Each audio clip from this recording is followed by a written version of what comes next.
Bismillahirrahmanirrahim. Assalamualaikum warahmatullahi wabarakatuh. Alhamdulillah, puji syukur senantiasa kita haturkan kehadiran Allah Subhanahu wa taala atas nikmat dan karunia-Nya kepada kita semuanya. Salawat dan salam semoga tercurah kepada baginda Nabi Muhammad sallallahu alaihi wasallam serta para pengikutnya hingga akhir zaman. Bapak Ibu yang kami hormati, pertama terima kasih atas waktunya di sela-sela kesibukan mengajar dan tugas-tugas yang lainnya. Bapak Ibu berkenan hadir di ruangan pada hari ini. Bapak Ibu, pada kesempatan ini kita akan melaksanakan atau menyimak diseminasi modul 1.4 tentang budaya positif oleh rekan kita yang sedang melaksanakan program pendidikan guru penggerak atau PGP. Jadi nanti Bu Eni akan menyampaikan materi-materi terkait budaya positif. Kemudian nanti barangkali ada yang mau didiskusikan, nanti ada sesi diskusi di akhir pemaparan. Dan harapannya juga nanti mudah-mudahan materi yang disampaikan bisa menambah wawasan bagi kita semuanya terkait budaya positif yang ada di sekolah. Karena tidak bisa dipungkiri di pendidikan saat ini yang dinomorsatukan adalah karakter. Jadi penanaman karakter yang baik itu salah satunya dengan menerapkan budaya positif di sekolah. Baik Bapak Ibu, tanpa berpanjang lebar, mari kita simak pemaparan materi yang akan disampaikan oleh rekan kita Bu Yeni Astuti. Waktu dan tempat di sini. Bismillahirrahmanirrahim. Assalamualaikum warahmatullahi wabarakatuh. Waalaikumsalam warahmatullahi wabarakatuh. Selamat pagi Bapak Ibu. Pagi luar biasa. Bagaimana kabarnya hari ini? Luar biasa. Alhamdulillahirabbil alamin. Segala puji bagi Allah Subhanahu wa taala yang telah memberikan nikmat sehat kepada kita semua sehingga kita bisa berkumpul dalam ruangan ini untuk melakukan kegiatan diseminasi materi yang sudah saya pelajari di pendidikan guru penggerak ini, modul 1.4 tentang budaya positif. Bapak Ibu, sebelumnya terima kasih atas kehadirannya dan kesediaan waktunya sudah menyempatkan untuk berkumpul di ruangan ini. Semoga nanti diseminasi yang saya sampaikan bisa memberikan manfaat untuk bisa diterapkan ya kepada siswa-siswi kita untuk mewujudkan budaya positif di kelas atau di sekolah. Bapak Ibu, saya izin berdiri ya.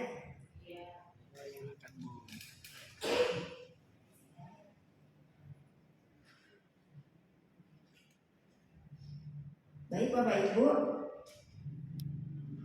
sebelumnya kita afirmasi positif dulu. Tenangkan hati dan pikiran, arahkan semua perhatian untuk fokus belajar, hadirkan rasa ingin tahu, syukur, dan kebijaksanaan.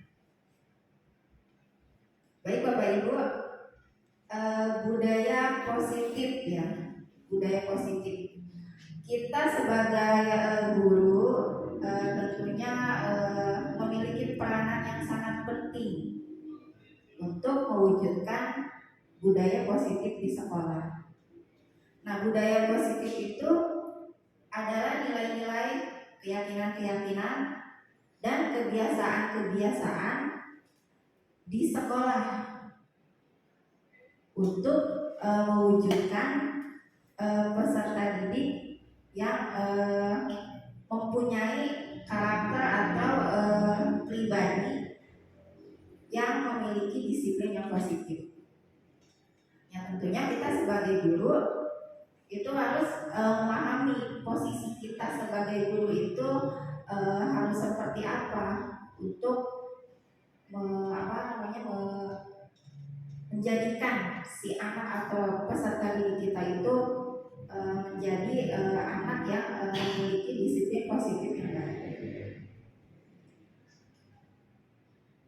Sebelum ke materi inti budaya positif, saya akan mengulas kembali tentang filosofi atau pemikiran Ki Hajar Dewantara. Nah, di sini dasar pendidikan menurut Ki Hajar Dewantara bahwa anak itu dia bukan kertas kosong. Ini namanya teori konvergenti ya.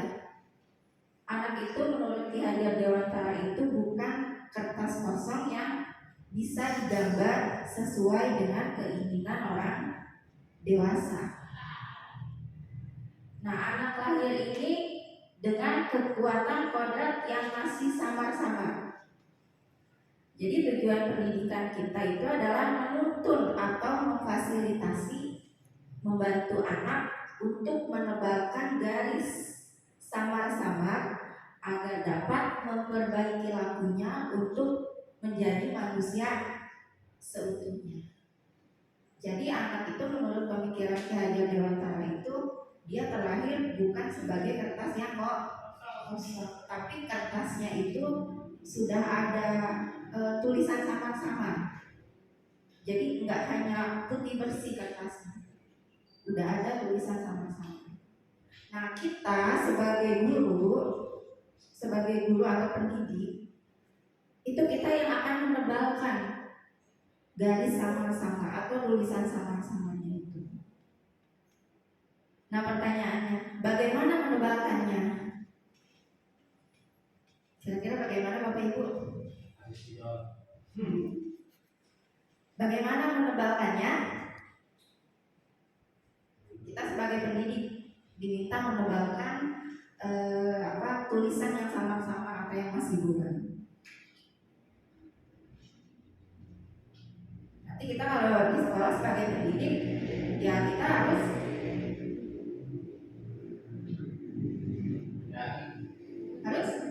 pendidik ya, membentuk atau menjadikan karakter si siswa itu menjadi lebih baik, kan ya?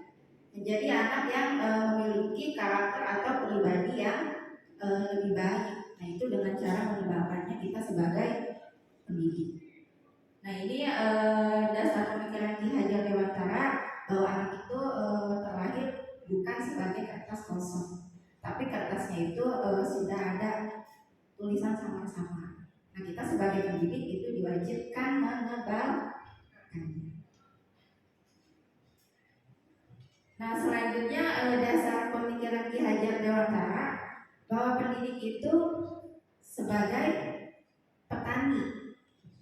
Jadi kita itu diibaratkan sebagai petani. Nah, seorang petani dalam hakikatnya itu sama kewajibannya dengan seorang pendidik ya, yang menanam jagung. Misalkan petani itu menanam jagung. Nah, menanam jagung itu si petani itu harus merawat tanaman jagung itu sesuai dengan kebutuhan tanaman jagung itu kan ya. Misalkan pupuknya, penyiramannya, terus apa lagi, perawatannya, hamanya gitu. Nah, tentunya yang tanaman jagung ini pasti akan beda juga dengan tanaman padi ya perawatannya. Juga dengan tanaman apalagi misalkan tanaman kangkung dan lain sebagainya. Nah, itu kita itu diibaratkan sebagai petani. Jadi kita itu menuntun anak, tumbuh kembangnya anak itu sesuai dengan Jadi si anak itu butuh, kalau sebagai tanaman itu butuh perawatan. Jadi si anak itu butuh didikan masing-masing sesuai dengan kebutuhan dan karakteristik peserta didik itu masing-masing, ya. Jadi kebutuhan anak itu berbeda-beda, Bapak Ibu. Karakteristik anak itu berbeda-beda, tidak sama. Nah ini dasar pendidikan Ki Hajar Dewantara bahwa pendidik itu diibaratkan sebagai petani. Nah, menurut Ki Hajar Dewantara, maksud pendidikan itu adalah menuntun segala kekuatan kodrat yang ada pada anak-anak agar mereka dapat mencapai keselamatan dan kebahagiaan yang setinggi-tingginya sebagai manusia maupun anggota masyarakat. Nah, pendidik itu hanya dapat menuntun tumbuh atau hidupnya kekuatan kodrat yang ada pada anak-anak agar dapat memperbaiki lakunya, bukan dasarnya hidup dan tumbuhnya kekuatan kodratan. Jadi kita dapat sebagai pendidik dapat menuntun tumbuh hidup kekuatan kodratnya anak sesuai dengan kodrat alam dan kodrat zaman, ya. Nah ini menuntun atau among menurut filosofi Ki Hajar Dewantara itu ada istilah yang terkenal trilogi pendidikan, ya, yang sudah tidak asing. Yang pertama itu apa? Ing Ngarso Sung Tulodo. Yang kedua itu Ing Madyo Mangunkarso, dan yang ketiga itu Tut Wuli Handayani. Bapak Ibu di sini ada yang paham artinya masing-masing dari trilogi pendidikan menurut Ki Hajar Dewantara? Ingat Sosung Tulodo. Ya, di depan memberi teladan.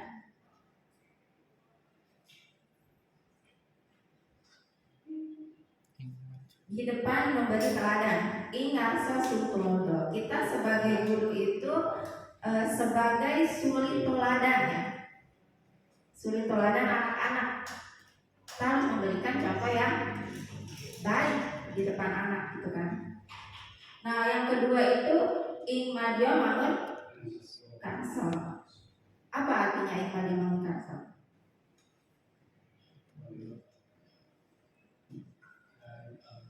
Di tengah memberikan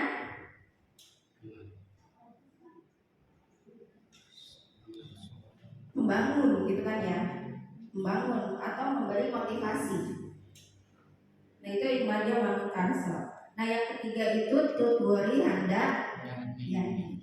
Apa Tutwori Handa Yani? Di belakang memberikan dorongan, ya. Kita mendorong anak-anak itu agar bisa menjadi manusia. Nah itu yang secara keseluruhan itu agar anak itu menjadi manusia yang selamat dan bahagia sebagai manusia dan anggota masyarakat. Nah itu filosofi pemikiran Ki Hajar Dewantara trilogi pendidikan. Nah Bapak Ibu, sebelum ke materi budaya positif, ini ada pertanyaan pemantik. Apakah Bapak Ibu setuju dengan pernyataan ini? Nanti dijawab dalam hati aja, ya. Nah yang pertama itu hukuman dapat mendisiplinkan anak.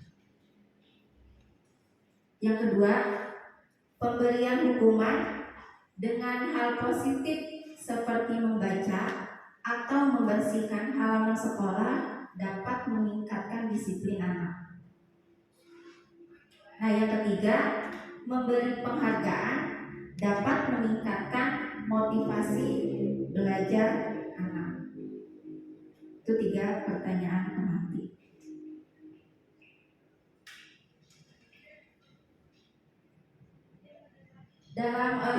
budaya positif ini yang akan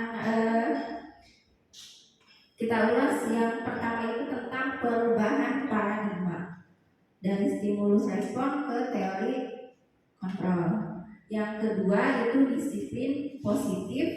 Yang ketiganya motivasi perilaku manusia. Yang keempatnya kebutuhan dasar manusia. Yang kelimanya 5 posisi kontrol. Yang keenamnya keyakinan kelas. Dan yang ketujuhnya nanti segitiga restitusi.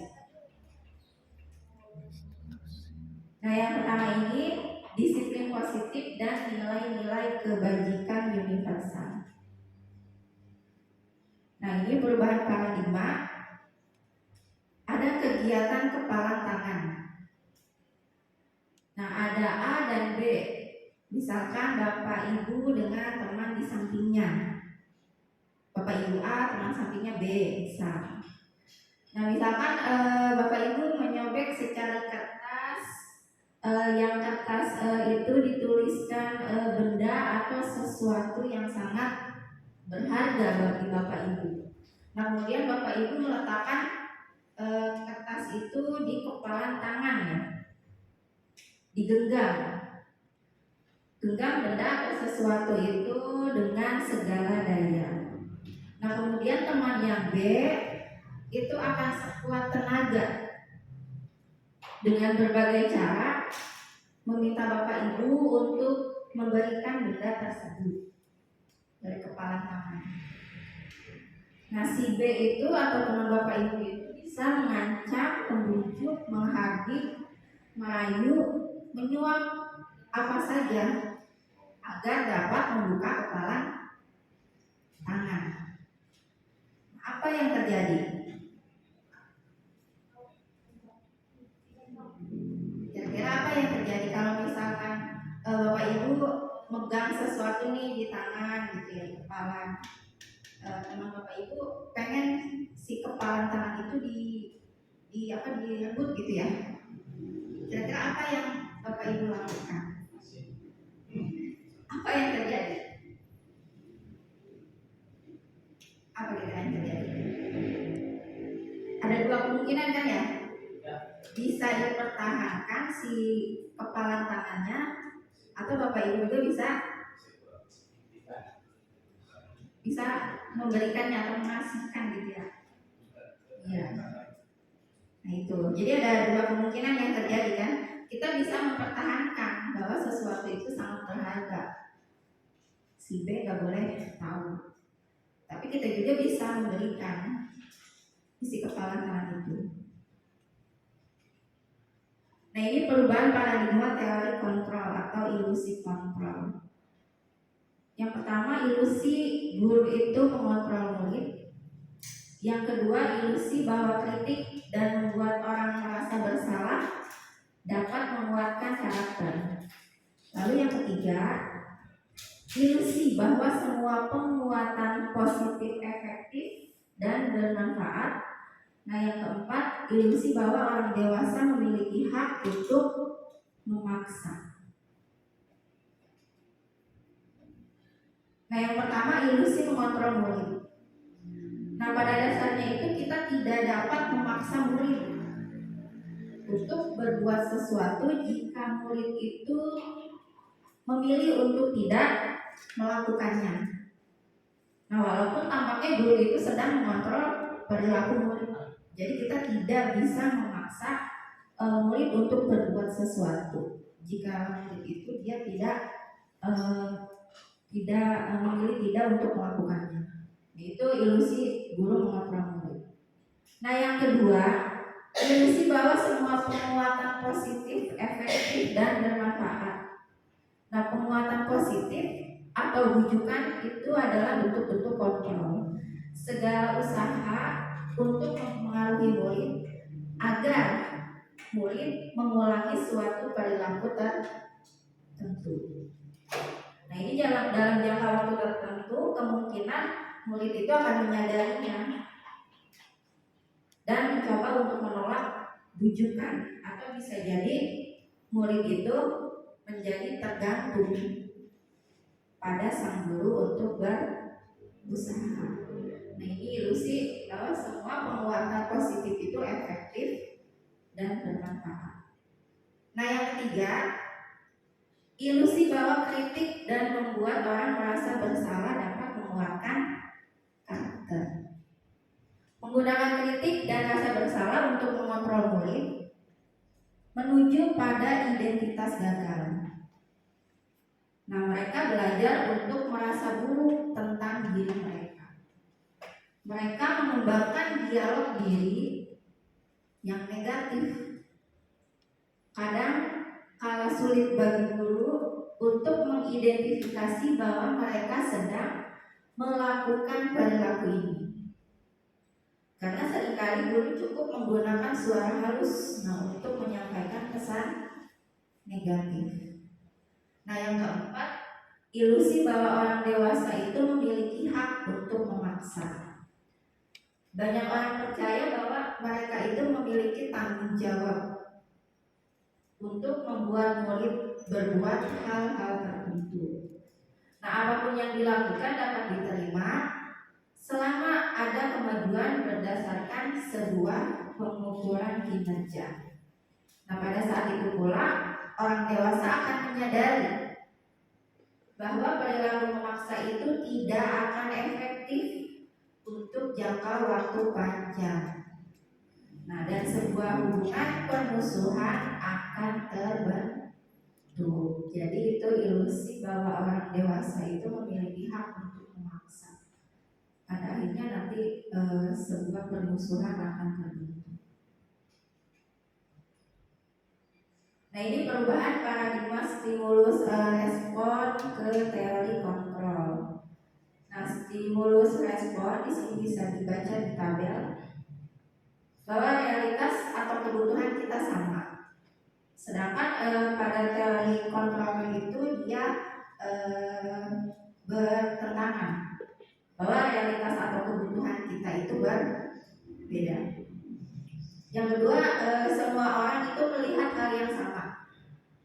Itu pada stimulus respon. Kemudian pada teori kontrol itu setiap orang memiliki gambaran berbeda. Nah, yang ketiga, kita mencoba mengubah orang agar berpandangan sama dengan kita. Itu menurut stimulus respon. Sedangkan menurut teori kontrol itu semua perilaku kita berusaha memahami pandangan orang lain tentang dunia. Nah, yang keempat, menurut stimulus respon itu perilaku buruk dilihat sebagai suatu kesalahan. Sementara menurut teori kontrol bahwa semua perilaku itu memiliki tujuan. Nah, kemudian orang lain bisa mengontrol saya, itu menurut stimulus respon. Sedangkan teori kontrol itu hanya Anda yang bisa mengontrol diri Anda. Jadi hanya kita yang bisa mengontrol diri kita sendiri. Nah, saya bisa mengontrol orang lain.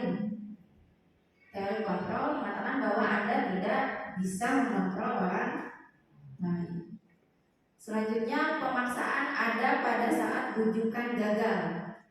Menurut teori kontrol, kolaborasi dan konsensus menciptakan pilihan-pilihan baru. Nah, yang terakhir itu model berpikirnya menang atau kalah. Sedangkan di teori kontrol itu model berpikir menang-menang. Itu perubahan paradigma stimulus respon ke teori kontrol. Nah, selanjutnya disiplin positif. Nah, konsep disiplin positif. Nah, di benaknya Bapak Ibu kalau mendengar kata disiplin itu apa yang terlintas? Biasanya tepat waktu, rapi, teratur, apalagi patuh, apalagi Pak Samudra, konsisten, apalagi ya. Biasanya kita akan menghubungkan kata disiplin itu dengan tata tertib ya, teratur dan kepatuhan pada peraturan. Nah, kata disiplin juga sering dihubungkan dengan hukuman. Padahal itu sungguh berbeda. Karena belajar tentang disiplin positif itu tidak harus dengan memberi hukuman. Nah, justru itu adalah salah satu alternatif terakhir dan bahkan tidak digunakan sama sekali. Nah, selanjutnya apa makna disiplin? Nah, disiplin ini berasal dari bahasa Latin disiplina ya, yang artinya belajar. Makna asal dari kata ini berkonotasi dengan disiplin dari murid-murid Socrates dan Plato. Nah, disiplin diri itu membuat orang menggali potensinya menuju sebuah tujuan apa yang dia hargai. Nah, namun dalam budaya kita makna kata disiplin telah berubah menjadi sesuatu yang dilakukan seseorang pada orang lain untuk mendapatkan kepatuhan. Nah, kecenderungan umum adalah menghubungkan kata disiplin dengan kenyamanan, bukan dengan apa yang kita hargai atau pencapaian suatu tujuan mulia. Nah, Bapak Ibu, sebagai pendidik, selain kita mengajar, mentransfer ilmu, ya, menyampaikan materi, apa sih tujuan kita? Tujuan kita apa? Selain kita menyampaikan materi, transfer ilmu, tujuan kita apa? Tujuan kita apa sebagai pendidik? Yaitu menciptakan anak-anak yang memiliki disiplin diri, sehingga mereka bisa berperilaku dengan mengacu pada nilai-nilai kebajikan universal dan memiliki motivasi intrinsik, bukan ekstrinsik. Jadi motivasi yang berasal dari dalam diri, bukan dari luar. Ya, tujuan kita sebagai pendidik. Jadi selain kita transfer ilmu, menyampaikan materi, ya kita berkewajiban menciptakan anak-anak yang memiliki disiplin diri. Nah, tujuan utamanya apa? Adalah agar anak mampu memahami tingkah lakunya sendiri, berinisiatif dan bertanggung jawab atas apa yang mereka lakukan, menghormati dirinya sendiri dan juga orang lain. Atau dengan kata lain, menanamkan proses pemikiran dan perilaku positif yang akan menjadi kepribadian anak kelak. Itu tujuan utamanya, si anak itu agar memiliki disiplin diri yang baik. Nah, ini nilai-nilai kebajikan universal. Nilai-nilai kebajikan itu adalah sifat-sifat positif manusia yang merupakan tujuan mulia yang ingin dicapai setiap individu. Nilai-nilai tersebut bersifat universal dan lintas bahasa, suku bangsa, agama maupun latar belakang. Setiap perilaku atau perbuatan memiliki suatu tujuan, menurut Dr. William Glasser. Nah, kemudian dengan mengaitkan nilai-nilai kebajikan yang diyakini seseorang, maka motivasi intrinsiknya akan terbangun. Nah, sehingga menggerakkan motivasi diri dari dalam untuk dapat mencapai tujuan mulia yang diinginkan.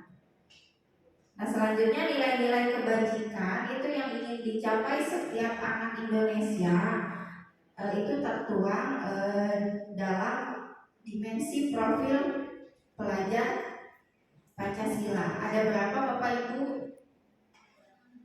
Dimensi profil pelajar Pancasila ada? Ada? Nah, yang pertama apa? Beriman, bertakwa kepada Tuhan Yang Maha Esa dan berakhlak mulia. Nah, yang kedua, mandiri, yang ketiga bernalar kritis, yang keempat berkebinekaan global, yang kelima bergotong royong, dan yang keenam kreatif. Nah, jadi nilai-nilai kebajikan yang dihasilkan dari disiplin positif pada anak itu nilai-nilai kebajikannya sesuai dengan yang ada pada profil pelajar Pancasila. Nah, selanjutnya pada pembelajaran kedua itu ada teori motivasi, hukuman, dan penghargaan. Nah, ini teori motivasi perilaku manusia ada 3. Nah, yang pertama itu untuk menghindari ketidaknyamanan atau hukuman. Ini adalah motivasi eksternal ya. Nah, yang kedua itu untuk mendapatkan imbalan dari orang lain atau institusi. Ini juga termasuk motivasi eksternal. Nah, yang ketiga itu untuk menghargai diri sendiri. Nah, yang ketiga ini dia motivasi internal. Ini adalah tujuan disiplin positif. Jadi motivasinya berasal dari dalam diri atau internal. Nah, motivasi yang pertama tadi untuk menghindari ketidaknyamanan atau hukuman. Nah, ini adalah tingkat terendah dari motivasi perilaku manusia. Nah, biasanya orang akan bertindak untuk menghindari masalah yang akan timbul. Jadi motivasi yang pertama ini orang dengan motivasi seperti ini dia akan bertanya, apa yang akan terjadi apabila saya tidak melakukannya? Itu untuk menghindari ketidaknyamanan atau hukuman. Motivasi yang berasal dari eksternal, motivasi eksternal atau dari luar. Nah, yang kedua itu untuk mendapatkan imbalan atau penghargaan dari orang lain.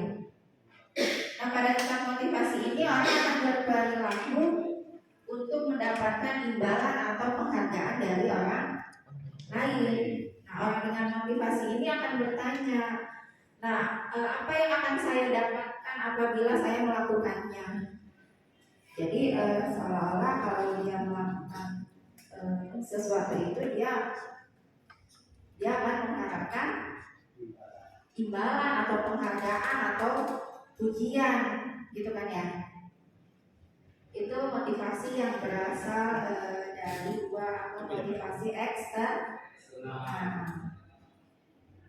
Nah, yang ketiga itu untuk menjadi orang yang mereka inginkan dan menghargai diri sendiri dengan nilai-nilai yang mereka percaya. Nah, ini yang ketiga itu motivasi internal. Nah, orang yang dengan motivasi ini akan bertanya, akan menjadi orang yang seperti apa apabila saya melakukannya. Nah, mereka melakukan sesuatu karena nilai-nilai yang mereka yakini dan hargai. Mereka melakukannya ini menjadi orang yang mereka yakini. Nah, ini adalah motivasi yang akan membuat seseorang memiliki disiplin positif. Karena motivasi perilakunya bersifat internal bukan eksternal.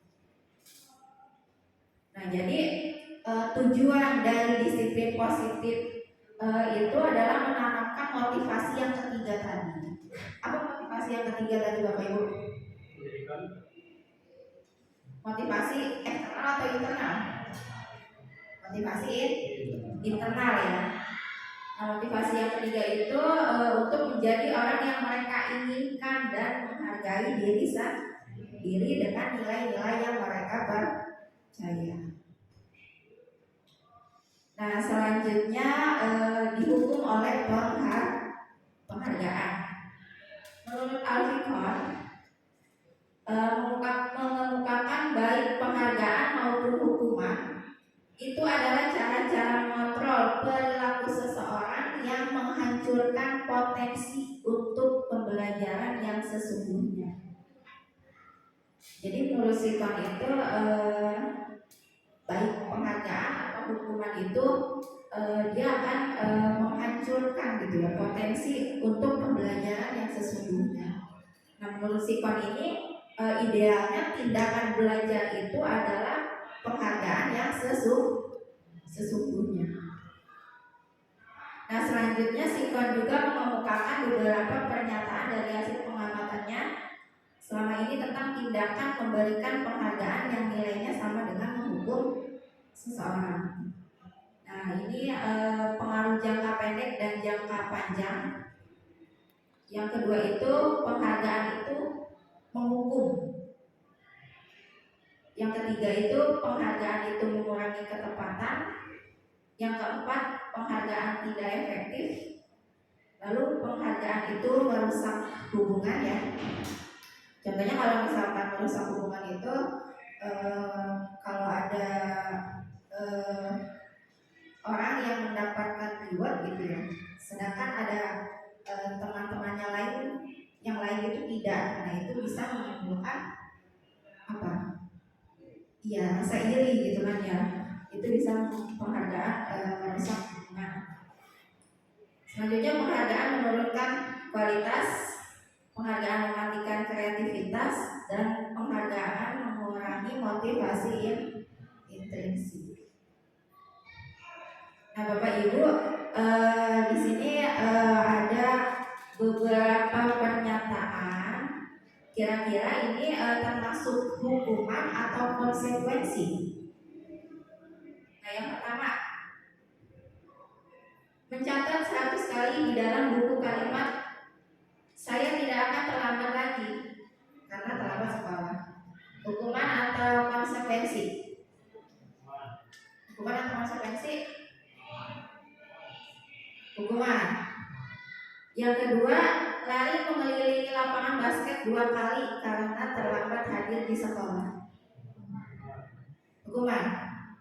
Yang ketiga, murid diminta untuk push up 15 kali karena tidak menggunakan masker ke sekolah. Hukuman atau konsekuensi? Hukuman. Nah, yang keempat, menggantikan kertas tugas teman yang telah dicoret-coret. Konsekuensi. Yang kelima, membersihkan tumpahan air di meja tulis karena tersenggol pada saat belajar. Konsekuensi ya. Lalu yang keenam, meminta murid tidak mengenakan sepatu seharian di sekolah karena tidak mengenakan sepatu hitam. Hukuman atau konsekuensi? Hukuman atau konsekuensi? Konsekuensi. Apa hukuman? Konsekuensi. Yang terakhir, lari mengelilingi lapangan basket 2 kali karena terlambat 10 menit untuk pelajaran PJOK. Hukuman atau konsekuensi? Konsekuensi. Coba kita lihat. Nah itu. Hukuman, konsekuensi yang meminta murid tidak mengenakan sepatu seharian di sekolah karena tidak menggunakan sepatu hitam, itu termasuk hukuman. Yang terakhir itu mengelilingi lapangan basket 2 kali karena terlambat 10 menit untuk pelajaran PJOK, itu termasuk konsekuensi. Nah, selanjutnya perbedaan hukuman dan konsekuensi. Nah, hukuman itu sesuatu yang menyakitkan harus terjadi, sedangkan konsekuensi itu sesuatu harus terjadi. Selanjutnya, hukuman itu membuat anak sakit fisik maupun hati untuk jangka waktu lama, sedangkan kalau konsekuensi itu membuat anak merasa tidak nyaman dalam jangka waktu pendek. Nah, yang ketiga itu anak membenci kedisiplinan, sedangkan konsekuensi itu anak menghargai kedisiplinan. Kalau hukuman itu paksaan, sedangkan konsekuensi itu stimulus dan tanggapan. Nah, hukuman itu mendorong anak menyakiti diri sendiri, sedangkan konsekuensi itu mendorong anak agar mudah menyesuaikan diri. Hukuman itu konsep diri yang buruk, sedangkan konsekuensi itu konsep diri yang baik. Nah, hukuman itu anak belajar untuk menyembunyikan kesalahan, Sedangkan konsekuensi itu anak belajar untuk mematuhi peraturan. Nah, hukuman itu menimbulkan rasa marah, bersalah, dipermalukan, merasa tak dihargai. Sedangkan konsekuensi itu kehilangan hak, dibuat tidak nyaman, diasingkan untuk sementara atau time out. Nah, ini identitas gagal dari hukuman dan konsekuensi. Kita skip aja ya. Nah, yang ketiga itu tentang keyakinan kelas. Nah, mengapa tidak peraturan saja? Mengapa harus keyakinan kelas? Bapak Ibu mungkin di kelas pernah membuat kesepakatan kelas? Nah, ya. Iya. Nah, di dalam kesepakatan kelas itu nanti akan muncul nilai-nilai keyakinan kelasnya. Nah, mengapa kita memiliki peraturan harus menggunakan helm bila mengendarai kendaraan roda 2? Mengapa kita memiliki peraturan 3M, menggunakan masker, mencuci tangan, dan menjaga jarak 1,5 meter? Nah, ini seperti kesepakatan gitu ya. Mengapa kita memiliki peraturan harus datang tepat waktu pada saat mengikuti pelatihan? Nah, untuk mendukung motivasi intrinsik, kembali ke nilai-nilai atau keyakinan-keyakinan lebih menggerakkan seseorang dibandingkan mengikuti serangkaian peraturan peraturan. Nah, keyakinan itu akan lebih memotivasi seseorang dari dalam atau memotivasi secara intrinsik. Nah, seseorang itu akan lebih tergerak dan bersemangat untuk menjalankan keyakinannya daripada hanya sekedar mengikuti serangkaian peraturan yang mengatur mereka harus berlaku begini atau begitu, yang membuat ketidaknyamanan dan keterpaksaan. Nah, ini peraturan kelas itu ya. Peraturan kelas atau kesepakatan kelas itu nanti di dalamnya ada nilai keyakinan kelas. Nilai-nilai keyakinan kelas itu nanti akan menghasilkan lingkungan yang positif dan di akhirnya itu akan mewujudkan budaya positif. Nah, ini contoh kesepakatan kelas ya. Biasanya itu apa? Datang tepat waktu dan mengucapkan salam, menjaga kebersihan sekolah. Selanjutnya berdoa sebelum dan sesudah kegiatan, aktif dalam pembelajaran, lalu tertib. Nah, ini contoh kesepakatan kelas. Nah, ini peraturan atau kesepakatan kelas, lalu dan keyakinan kelasnya. Contohnya peraturan atau kesepakatan kelasnya itu selalu kembalikan buku ke tempatnya. Nah, ini dia memunculkan nilai keyakinan kelasnya, yaitu berupa tanggung jawab. Nah, yang kedua itu dilarang mengganggu orang lain. Nah, dilarang mengganggu orang lain ini dia nilai keyakinan kelasnya yaitu menghormati orang lain. Nah, yang ketiga, hadir di sekolah 15 menit sebelum pembelajaran dimulai. Nilai keyakinan kelasnya yaitu menghormati orang lain dan berkomitmen ya. Selanjutnya dilarang melakukan kekerasan. Nah, nilai keyakinan kelasnya berupa keselamatan dan menghormati orang lain. Selanjutnya dilarang menggunakan narkoba. Nah, itu nilai keyakinan kelasnya berupa kesehatan. Bergantian atau menunggu giliran. Itu nilai keyakinannya menghormati orang lain atau bersabar. Selanjutnya gunakan masker. Nilai keyakinan kelasnya yaitu untuk kesehatan dan keselamatan. Jangan berlari di kelas atau koridor. Nilai keyakinan kelasnya keselamatan dan keamanan. Nah, itu contoh beberapa peraturan atau kesepakatan kelas dan nilai keyakinan kelasnya. Nah, yang keempat, Bapak Ibu, ini materi tentang kebutuhan dasar manusia. dan dunia berkualitas. Nah, kebutuhan dasar manusia itu ada 5. Apa aja Bapak Ibu? Yang pertama, kasih sayang dan rasa diterima. Lalu yang kedua itu kesenangan, yang ketiga itu kebebasan, yang keempat penguasaan, dan yang kelima itu hidup.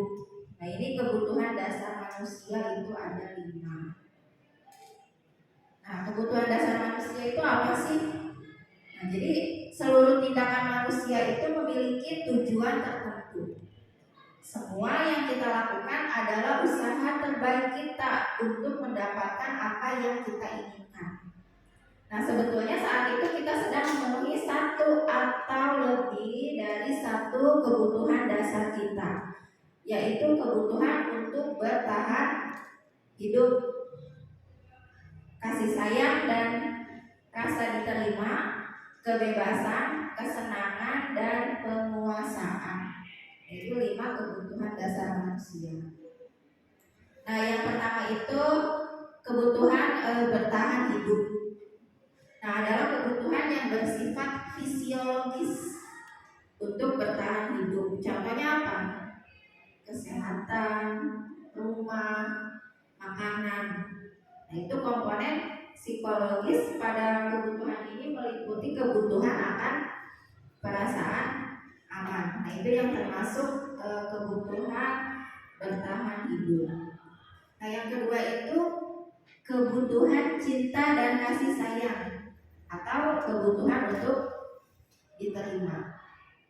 Nah, kebutuhan ini dan 3 kebutuhan berikutnya nanti itu dia termasuk kebutuhan psikologis ya. Kalau yang tadi bertahan hidup itu dia kebutuhan yang bersifat fisiologis. Nah, kebutuhan untuk mencintai dan memiliki itu meliputi kebutuhan akan hubungan dan koneksi sosial. Nah, kebutuhan untuk memberi dan menerima kasih sayang dan kebutuhan untuk merasa menjadi bagian dari suatu kelompok.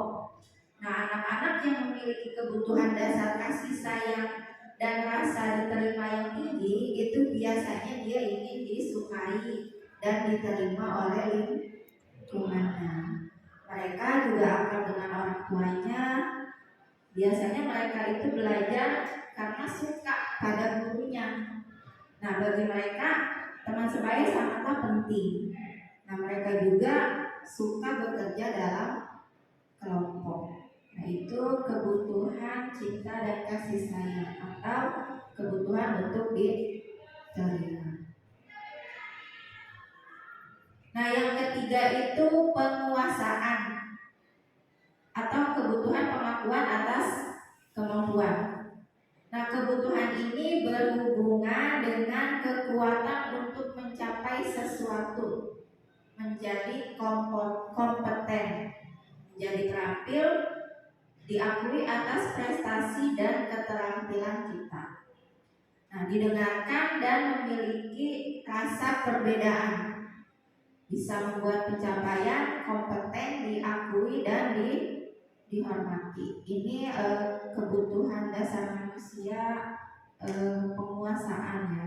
Jadi kebutuhan ini dia untuk mencapai sesuatu, ingin menjadi terampil, bisa membuat pencapaian, ingin diakui dan dihormati. Nah, yang keempat itu kebutuhan dasar manusia yang keempat itu kebebasan, kebutuhan akan pilihan. Nah, kebebasan ini kebutuhan akan kemandirian, otonomi, memiliki pilihan dan mampu mengendalikan hidup seseorang.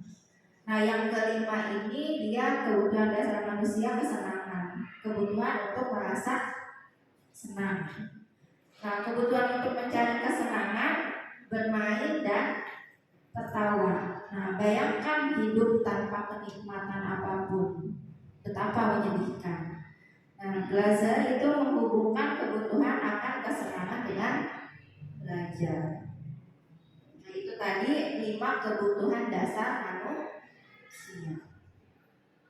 Nah selanjutnya Bapak Ibu, ini ada beberapa pernyataan ya. Kira-kira ini termasuk kebutuhan dasar manusia yang mana? Nah yang pertama, Ibu Guru bilang, aku tidak boleh bersenandung sewaktu mengerjakan tugas. Katanya kelas harus tenang, tidak ada suara. Padahal kan aku suka dan senang menyanyi. Kira-kira ini kebutuhan apa? Kebutuhan kesenangan ya. Kebutuhan kesenangan. Nah yang kedua, Ibu Guru tidak menyapaku hari ini, padahal aku pakai jepit rambut baru. Kebutuhan apa ini? Kebutuhan apa?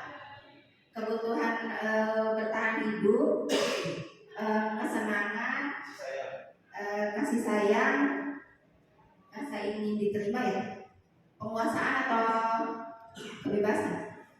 Yang mana? Kebutuhan kasih sayang. Yang ketiga, aku bosen, masa belajarnya cuma gitu-gitu aja, dengerin ibu guru aja. Nah itu termasuk kebutuhan apa Bapak Ibu?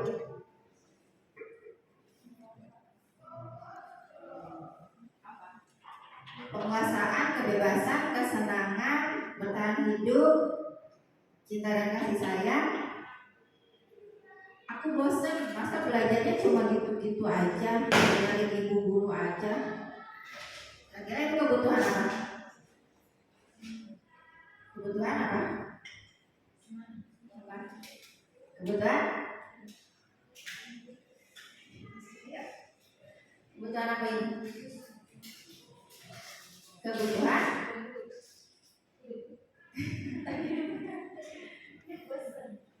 Bosen si anak itu bosen gitu. Artinya kalau bosen dia pengen apa? Oh iya kebebasan. Ya, apa kebebasan ya. Nah yang terakhir, aku sebel gambarku tidak rapi. Malah ibu guru nunjukin ke teman-temanku di depan kelas. Apa ini? Apa? Penguasaan, apa kebebasan, apa kesenangan? Apa ini? Yang terakhir. Penguasaan. Coba kita lihat. Iya. Itu yang pertama itu kesenangan, yang kedua itu cinta dan kasih sayang atau kebutuhan untuk diterima, yang ketiga itu kebebasan, dan yang keempat itu kebutuhan penguasaan.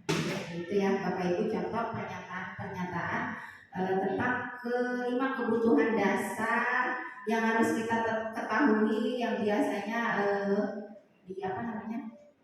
dilontarkan atau diucapkan oleh murid-murid kita. Nah selanjutnya yang kelima itu ada pembelajaran kelima tentang 5 posisi kontrol. Jadi Bapak Ibu, tugas kita sebagai guru itu biasanya kita itu melakukan posisi kontrol yang mana? Di sini ada 5 posisi kontrol guru.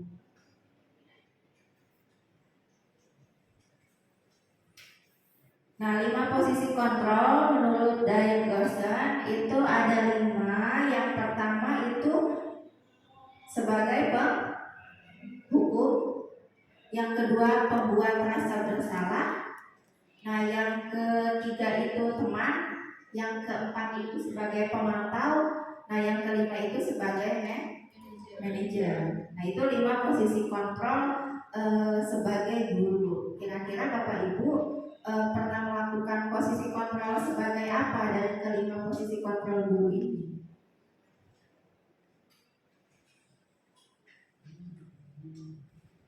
Nah ini 5 posisi kontrol. Yang pertama itu penghukum. Nah seorang penghukum itu bisa menggunakan hukuman fisik maupun verbal. Nah yang kedua itu pembuat orang merasa bersalah. Nah biasanya guru akan bersuara lemah lembut. Jadi pembuat merasa bersalah itu bersuara lebih lembut itu ke anak biar si anak itu merasa bersalah gitu ya. Nah yang ketiga itu teman. Guru pada posisi ini tidak akan menyakiti murid, namun akan tetap berupaya mengontrol murid melalui persuasi. Nah yang keempat itu monitor atau pemantau. Monitor itu berarti mengawasi, posisi kontrol gurunya sebagai pemantau. Nah yang kelima itu manajer. Manajer ini respon, menunjukkan tanggung jawab guru dalam posisi terakhir. Nah manajer ini posisi mentor, di mana guru itu berbuat sesuatu bersama dengan murid, mempersilahkan murid mempertanggungjawabkan perilakunya, mendukung murid agar dapat menemukan solusi atas permasalahannya sendiri. Nah, kira-kira dari kelima posisi kontrol ini sebagai guru, Bapak Ibu seringnya melakukan posisi kontrol yang mana? Apa suka menghukum, teman, apa membuat orang merasa bersalah, apa manajer? Tiga empat, apa semuanya? Ya itulah kadang kita itu sebenarnya inginnya itu posisi kontrolnya sebagai apa? Manajer ya. Tapi kan keadaan dan kondisi anak-anak di sekolah gitu ya. Mungkin kita coba perlahan-lahan gitu untuk memposisikan kita sebagai pendidik itu sebagai manajer. Nah ini contoh-contoh perkataan yang biasa dikatakan guru kalau dia sebagai penghukum, membuat orang merasa bersalah, teman, pemantau atau manajer. Nah contohnya yang penghukum, guru berkata, nah kalau kamu tidak melakukannya awas ya, rasakan. Nah, itu kalau perkataan itu berarti si guru itu dia posisi kontrolnya sebagai penghukum. Nah selanjutnya kalau pembuat orang merasa bersalah, kamu seharusnya kamu sudah tahu, ibu lelah sekali mengatakannya, ibu stres. Jadi kita berkata seperti itu agar si anak itu dia merasa bersalah. Nah selanjutnya kalau sebagai teman, biasanya guru itu berkata, ayolah lakukan demi ibu. Masa kamu tidak mau? Ingat, tidak ibu pernah bantu. Jadi itu perkataan yang biasa diucapkan posisi kontrol guru sebagai teman. Nah kalau pemantau itu contohnya apa peraturannya? Jadi memantau si anak. Peraturannya apa? Si anak itu tahu enggak? Nah selanjutnya kalau sebagai manajer, ini biasanya guru itu menanyakan apa yang kita yakini, apa yang bisa kau kerjakan untuk memperbaiki masalah ini. Jadi kalau sebagai manajer ini, si guru ini membantu mencari solusi untuk penyelesaian masalah atau kasus yang terjadi pada murid. Ya. Nah selanjutnya ini ada pertanyaan lagi, kira-kira ini yang dikatakan oleh guru sebagai posisi kontrol sebagai apa? Yang pertama, saya kecewa sekali dengan kamu. Posisi kontrol sebagai apa itu Bapak Ibu? Membuat merasa bersalah.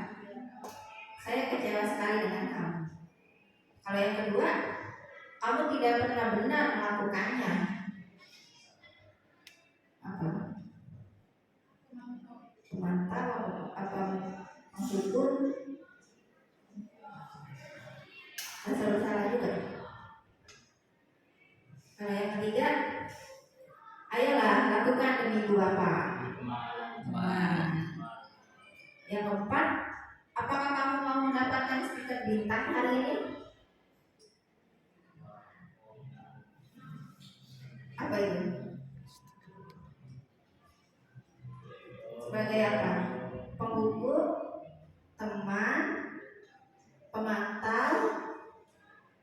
Manajer atau pembuat merasa bersalah? Manajer. Yang kelima, bagaimana kamu bisa menyelesaikan masalah ini? Manajer atau pemantau? Manajer. Manajer. Yang terakhir, kamu selalu yang paling terakhir. Apa? Merasa bersalah. Coba kita lihat jawab.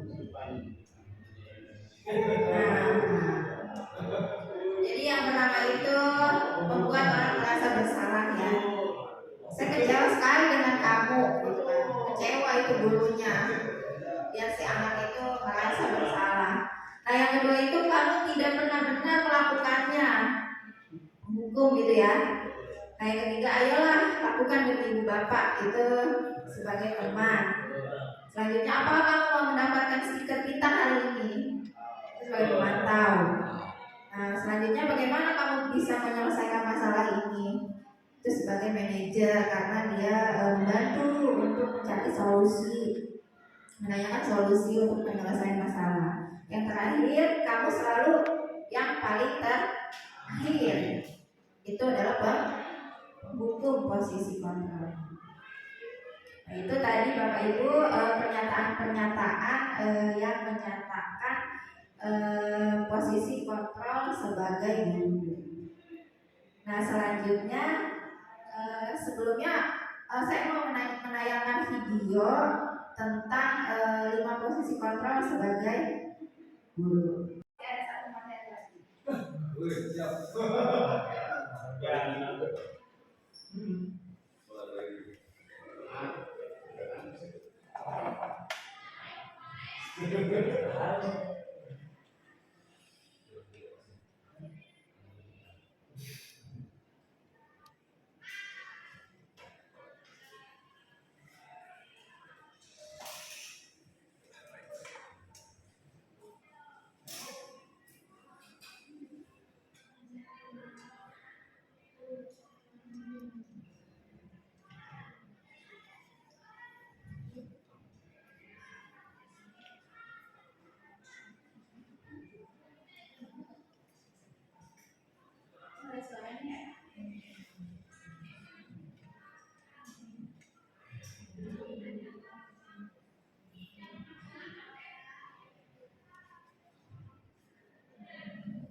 Emang ada suaranya? Iya. Kedengeran nggak? Ini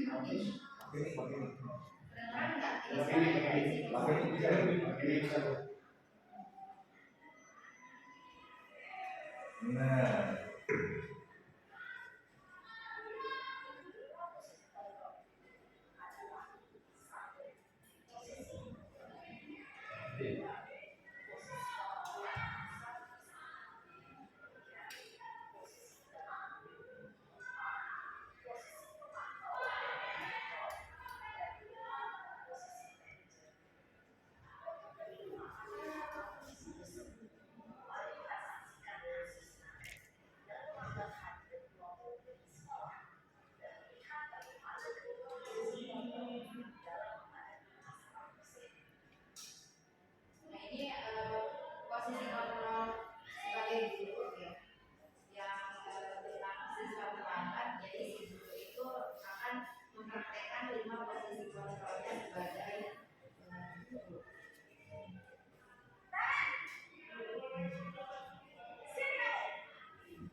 Bapak Ibu, itu tadi contoh praktik yang 5 posisi kontrol sebagai guru. Nah, kira-kira dari 5 posisi kontrol sebagai guru itu mana posisi kontrol yang agar mewujudkan anak itu dia bisa menjadi anak yang disiplin positif.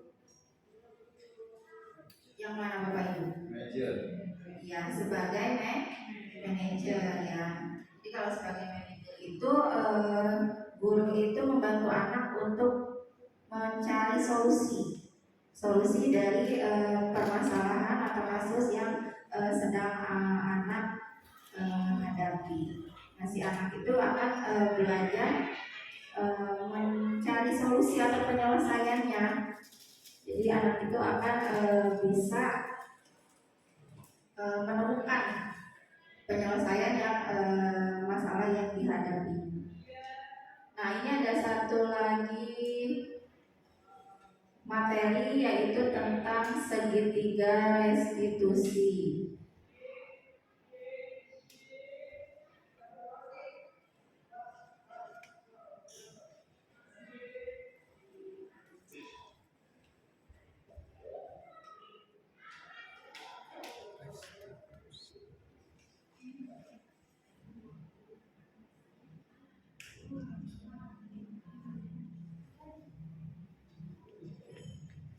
Nah, yang materi ke-6 itu tentang segitiga restitusi ya. Nah, restitusi itu apa sih Bapak Ibu? Ya, proses menciptakan kondisi bagi murid untuk memperbaiki kesalahan mereka. Nah, sehingga mereka ini bisa kembali pada kelompok mereka dengan karakter yang lebih kuat. Nah, restitusi itu juga merupakan proses kolaboratif yang mengajarkan murid untuk mencari solusi untuk masalah mereka dan membantu murid berpikir tentang orang seperti apa yang mereka ingin atau menjadi tujuan mulia dan bagaimana mereka harus memperlakukan orang lain. Yang menurut Gazan 2004. Jadi di segitiga restitusi ini nanti di dalamnya itu akan memunculkan posisi kontrol guru itu sebagai manajer. Karena di sini menciptakan kondisi anak itu dia agar mencari solusi untuk memperbaiki kesalahan mereka. Nah, ini ada 9 ciri-ciri restitusi. Yang pertama itu bukan untuk menebus kesalahan, namun untuk belajar dari kesalahan. Nah, yang kedua itu memperbaiki hubungan. Nah, yang ketiga itu tawaran, bukan paksaan. Nah, yang keempat itu restitusi menuntut untuk melihat ke dalam diri. Nah, yang kelima restitusi itu mencari kebutuhan dasar yang mendasari tindakan. Jadi di dalam kasus restitusi itu ada kebutuhan dasar manusia apa yang sedang anak tonjolkan. Nah, yang keenam itu restitusi diri adalah cara yang paling baik. Yang ketujuh restitusi fokus pada karakter bukan tindakan. Yang keempat restitusi itu fokus pada solusi. Nah, yang kesembilan itu restitusi mengembalikan murid yang berbuat salah pada kelompoknya. Nah, manfaat restitusi itu untuk apa sih? Nah, yaitu untuk membantu murid menjadi lebih memiliki tujuan disiplin positif dan memulihkan dirinya setelah berbuat salah. Nah, jadi tujuannya menjadi orang yang menghargai nilai-nilai kebajikan yang mereka percayai. Nah, ini segitiga restitusi itu dia ada 3 tahapan. Tahapan yang pertama itu validasi kebutuhan atau validasi tindakan yang salah. Nah, nanti yang ke tahapan kedua itu menstabilkan identitas. Nah, yang tahapan ketiga itu menanyakan keyakinan. Nah, yang pertama itu menstabilkan identitas. Oh, tadi kebalik ya, maaf. Pertama itu menstabilkan identitas ya. biasanya perkataannya itu berbuat salah itu tidak apa-apa. Nah lalu tidak ada manusia yang sempurna. Nah selanjutnya saya juga pernah melakukan kesalahan seperti itu. Nah kita bisa menyelesaikan ini. Nah Bapak Ibu tidak tertarik mencari siapa yang salah, tapi Bapak Ibu ingin mencari solusi dari permasalahan ini. Nah kamu berhak merasa begitu. Nah apakah kamu sedang menjadi teman yang baik buat dirimu sendiri? Nah ini kalau menstabilkan identitas itu biasanya muncul kata-kata yang ada pada dialog atau percakapan saat kita melakukan proses restitusi. Nah yang kedua itu validasi tindakan yang salah. Contohnya di sini ada pertanyaan atau perkataan, padahal kamu bisa melakukan yang lebih buruk dari ini ya. Lalu kamu pasti punya alasan mengapa melakukan hal ini. Nah lalu yang ketiga itu kamu patut bangga pada dirimu sendiri karena kamu telah melindungi sesuatu yang penting buatmu. Nah yang terakhir kamu boleh mempertahankan sikap itu, tapi kamu harus menambahkan sikap yang baru. Itu perkataan atau pertanyaan yang biasanya muncul pada dialog ketika kita melakukan proses restitusi pada tahapan validasi tindakan yang sama. Nah yang ketiganya itu menanyakan keyakinan. Nah contoh pertanyaan yang biasa ada pada dialog proses restitusi pada tahapan menanyakan keyakinan itu muncul misalkan, apa yang kita percaya sebagai kelas keluarga? Apa nilai-nilai umum atau nilai-nilai keyakinan yang telah kita sepakati? Nah, apa bayangan kita tentang kelas yang ideal? Selanjutnya, kamu mau jadi orang yang seperti apa? Nah, ini penting untuk menanyakan ke anak. Kehidupan seperti apa nantinya yang mereka inginkan? Apakah kamu ingin menjadi orang yang sukses, bertanggung jawab, atau bisa dipercaya? Nah itu tahapan-tahapan segitiga restitusi beserta contoh-contoh perkataan atau pernyataan yang biasanya dimunculkan saat kita melakukan proses restitusi. Nah ini contoh kalimat-kalimat pada tahapan segitiga restitusi. Nah pada tahap pertama itu apa tadi? Menstabilkan identitasnya. Misalkan si anak itu terlambat, terus kita tegur, kenapa kamu terlambat nak? Gitu. Kenapa kamu tidak mengerjakan tugas misalkan.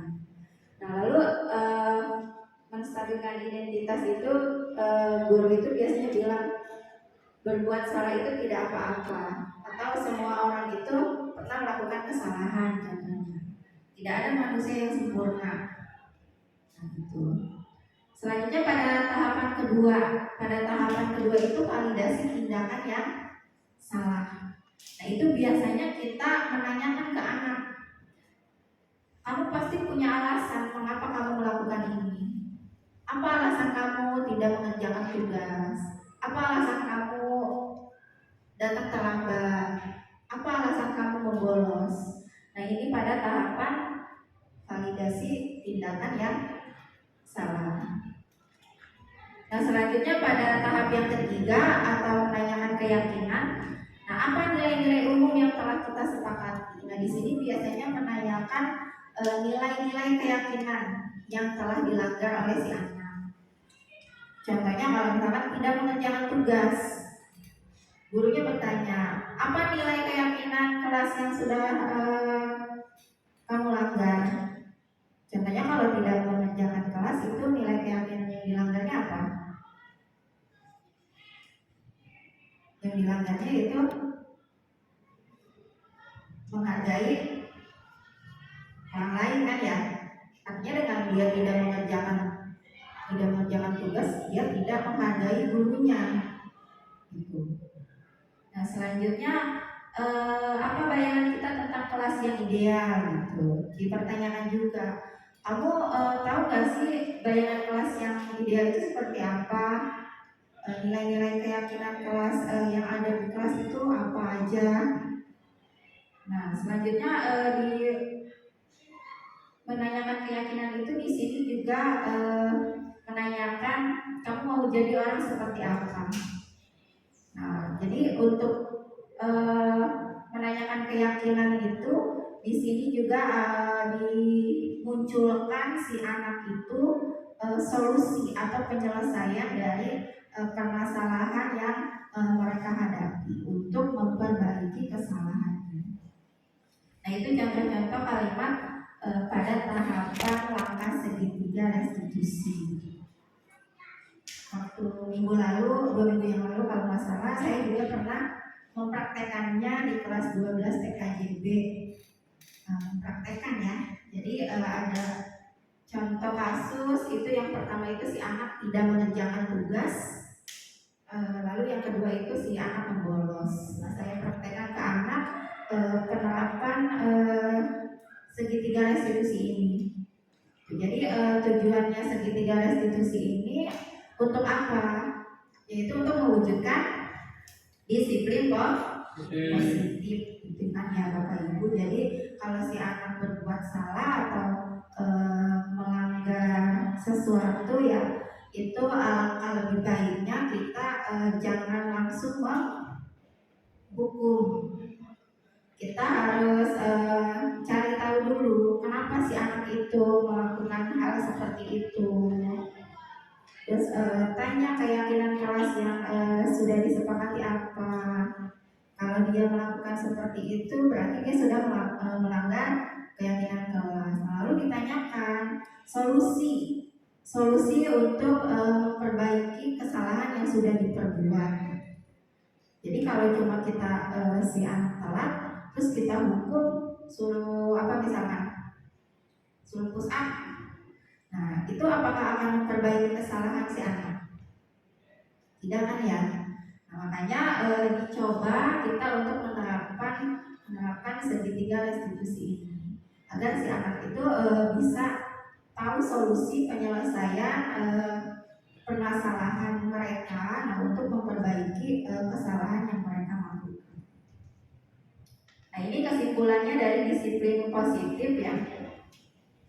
Nah, di sini bahwa tadi di perubahan paradigma itu bahwa kita itu tidak bisa mengontrol orang lain. Hanya kita sendiri yang bisa mengontrol diri kita. Contohnya tadi yang di kepalan tangan tadi ya. Jadi kita itu yang bisa mengontrol diri kita sendiri. Kita yang bisa memberikan si kepalan tangan itu dibuka ke teman atau kita pertahankan. Selanjutnya itu semua perilaku memiliki tujuan. Nah, ini teori motivasi. Teori motivasi itu yang paling mendukung untuk tujuan disiplin positif, yaitu motivasi yang ketiga yang berasal dari intrinsik ya, untuk menghargai diri sendiri, itu motivasi intrinsik.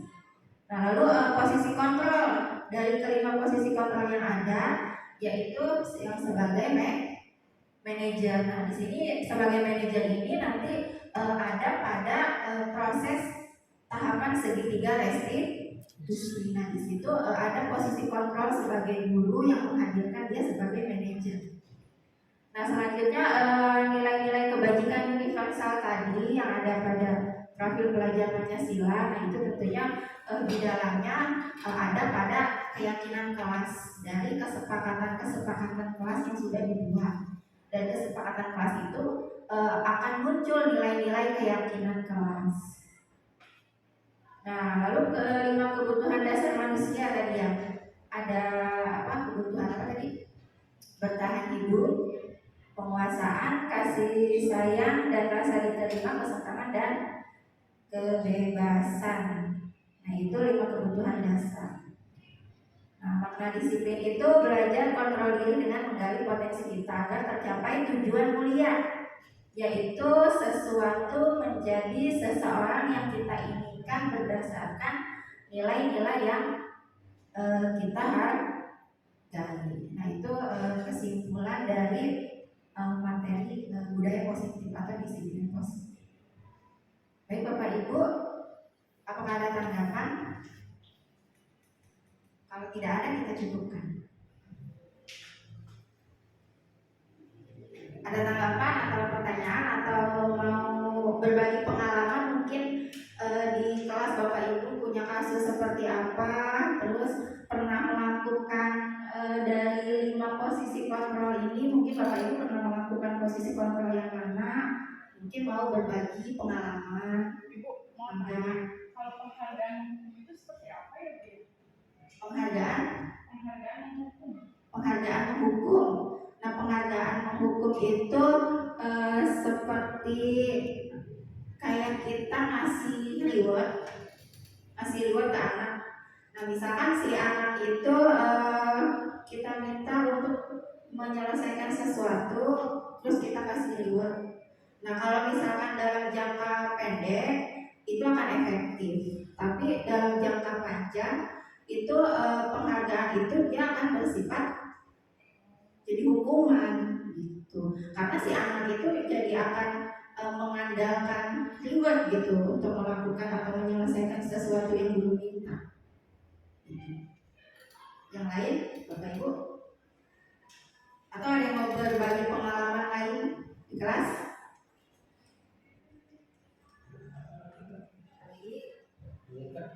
Ibu Lian, bisa dilihat Bu Pina. Mau tanya Kak, diskusi lah ya.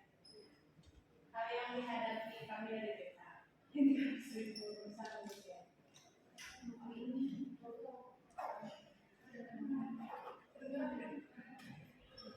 Jadi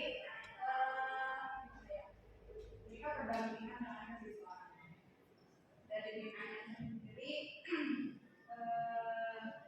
Untuk awal dengan orang tua anak itu kan memposisikan diri sebagai di posisi yang lain, kami juga dengan pendampingan dengan kedisiplinan. Dengan kondisi kedisiplinan juga dengan kebutuhan dasar anak-anak yang berbeda, dalam kondisi kontrol guru-guru yang berbeda, kami kesulitan kebingungan. Jadi akhirnya kami sendiri menyesuaikan dengan kondisi si anak ini. Penyelesaiannya kita harus punya kontrol dulu sebagai paham, kadang-kadang sebagai manajer, kadang-kadang sebagai teman. Karena kenyataannya setiap anak ada yang pernah dilakukan seperti posisi manajer, tapi masih belum lakukan. Karena entah bagaimana gitu ya, apakah anak yang menyepelekan juga atau bagaimana, itu yang jadi pada prakteknya tidak semudah menghadapi. Ya, mungkin di sini kan posisi kontrol guru itu kan yang sebenarnya paling ideal kan sebagai manajer ya. Nah, cuma kita juga di sekolah ini, apalagi di SMK, pasti dengan karakteristik peserta didik yang mungkin akan berbeda juga dengan tingkat SMA gitu kan ya. Kebutuhan anak-anak juga pasti kan berbeda ya di anak SMK itu. Nah, mungkin kita tidak akan bisa ideal gitu menerapkan posisi kontrol kalau sebagai manajer yang mungkin ya bisa kita sesuaikan dengan kebutuhan dan keadaan si anak itu masing-masing ya. Karena memang di sekolah ini dengan anak-anak kebutuhan dasarnya kan berbeda-beda juga kan ya. Yang kita perlahan-lahan walaupun tidak bisa ideal memberikan posisi kontrol sebagai manajer ya, kita bisa menempatkan posisi kontrol yang lainnya. Yang penting tidak apa ya namanya, tidak ya mungkin menyakiti atau memberikan dampak yang guru ke anak gitu. Yang penting kita masih bisa memberikan apa ya namanya bukan hukuman, melainkan pembinaan gitu ya. Kita perlahan-lahan ya, karena di sini karakteristik anak itu kan bermacam-macam dan dengan kebutuhan juga yang berbeda-beda yang kita sesuaikan dengan keadaan anak-anak di sini. Ya perlahan-lahan lah ya kita posisikan si anak itu kebutuhannya seperti apa ya. Kita mungkin juga bisa menyesuaikan penanganannya dengan posisi kontrol sebagai apa, apakah sebagai teman, pengantar, atau juga manajer. Gini dulu. Ada lagi Bapak Ibu? Cukup? Oke, karena waktunya sudah siang Bapak Ibu, kita cukupkan untuk kegiatan diseminasi hari ini. Mudah-mudahan materi yang disampaikan hari ini bisa bermanfaat buat Bapak Ibu untuk menerapkan budaya positif atau disiplin positif di kelas atau di sekolah. Demikian Bapak Ibu, mohon maaf apabila ada kesalahan dan kekurangan. Assalamualaikum warahmatullahi wabarakatuh. Bukan Bapak Ibu. Luar biasa ya pertemuan. Baik Bapak Ibu, demikian tadi diseminasi terkait budaya positif. Harapannya tadi yang di awal saya sampaikan mudah-mudahan menambah wawasan kita terkait penanganan siswa, terutama di era saat ini adalah eranya kurikulum merdeka, eranya orang tua banyak yang kritis, jadi tidak apa ya, penanganan anak yang zaman dulu yang model hukuman, apalagi yang model fisik itu sudah tidak berlaku lagi sekarang. Walaupun itu nggak mudah ya untuk menerapkan restitusi itu nggak mudah. Yang penting kita coba Bapak Ibu ketika Bapak Ibu guru mengajar di kelas ada siswa yang sekiranya berpotensi negatif atau bermasalah, diajak ngobrol atau di coaching. Kamu apa begitu, apa begini, alasannya apa dan lain sebagainya. Jadi metode coaching itu kita tolong dikedepankan dalam penanganan siswa. Demikian Bapak Ibu, mohon maaf apabila ada hal yang kurang berkenan. Terima kasih atas kehadirannya. Kami akhiri, wassalamualaikum warahmatullahi wabarakatuh. Kita kembali ke aktivitasnya masing-masing Bapak Ibu. Karena kemok ini seperti biasa nampaknya di bawah